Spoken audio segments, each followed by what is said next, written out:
חורבת בית לויה. האתר הקדום של בית לויה ממוקם לצד הדרך הרומית העתיקה שקישרה בין הערים הגדולות מרשה ובית גוברין לבין לכיש וחברון.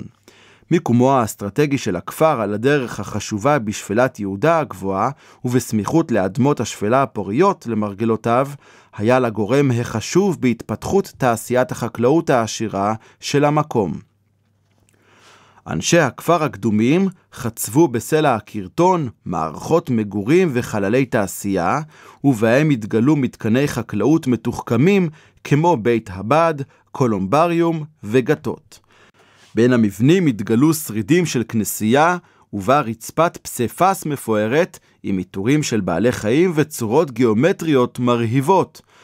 בפסיפס הותקנה כתובת ביוונית הלקוחה מספר תהילים, עם שינוי קל בין שם אדוני לבין כינויו של ישוע. האב ישמור צאתך ובואך. הכתובת מעידה על היישוב הנוצרי שהתקיים במקום.